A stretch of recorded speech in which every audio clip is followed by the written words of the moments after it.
आपण इथे एक बटाटा साल काढून धुतलाय आणि त्याची अशा फोडी करून घेतल्यात। इथं मिरची आहे आणि इथं लसूण आहे। इथं मिरची मी तिखट नाही घेतली, तुम्हाला पाहिजे तर तुम्ही तिखट मिरची घ्या आणि तुम्हाला लसूण पाहिजे असेल तर टाका, नाही टाकला तरी चालेल। आता हे आपण सगळं मिक्सरला बारीक करून घेऊ। तेल तापलंय, तेलामध्ये जिरं तडतडलं की आपलं गॅस जरा स्लो करायचा आणि त्यामध्ये आपण बटाटा घेतला मिक्सरला बारीक करून तो टाकूया आणि परतून घेऊया।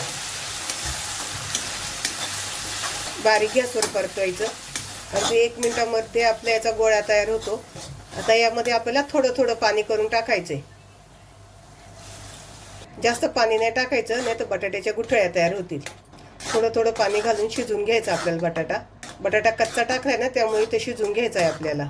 इथं मी थोडं थोडं करून अर्धा ग्लास पाणी ओतलंय आणि आपलं छान शिजून झाले। आता हे मी मध्यम आचेवर परतलंय। 1 वाटीला थोडासा कमी रवा घेतलाय, त्यामध्ये चिली फ्लेक्स, कुटलेली बडीशेप आणि तीळ आणि बारीक चिरलेली कोथिंबीर। आता हे सगळं मिक्स करून घ्यायचं, गोळा होईपर्यंत परतून घ्यायचं। इथे आपण बारीक रवा घेतलाय, तुमच्याकडे जर जाड रवा असेल तर तो तुम्ही मिक्सरला बारीक करा आणि नंतर यामध्ये टाका। चवीनुसार मीठ। आता आपण मिक्स करूया चांगलं आणि मळून घेऊया, याचा एक गोळा तयार करूया मळून।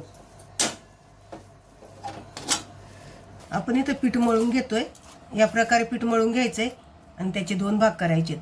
आता हे आपण पोळपाटावर लाटून घेऊया। आपल्याला लाटी पातळ नाही लाटायची, जाड लाटायची। आता हे आपण कापून घेऊ। आपलं कापून झालंय, आता आपण पीठ काढून घेऊया आणि हे उरलेले पीठ आपल्याला परत लाटून पहिला असं कापून घ्यायचंय। आता हे आपण काढूया। तेल तापले, तेलामध्ये आपण हे सोडून घेऊया। हातात मुठभर घेऊन नाही टाकायच्या, एक एक सोडायची अशी। याला कमीत कमी 1 मिनिट असंच ठेवायचं मीडियम गॅसवर। 1 मिनिट झाले, आपण त्याला आता उलटून घेऊया। हे मुलांना स्नॅक्स म्हणून तुम्ही डब्याला पण द्या। पॅकबंद डब्यात जर तुम्ही हे ठेवलं ना तर 4 ते 5 दिवस असंच कुरकुरीत राहतं। आपल्याला चांगलं याला गुलाबी होईपर्यंत तळून घ्यायचंय। ते आपलं तळून झालंय, छान लाल कलर आलाय। आता हे आपण काढून घेऊया।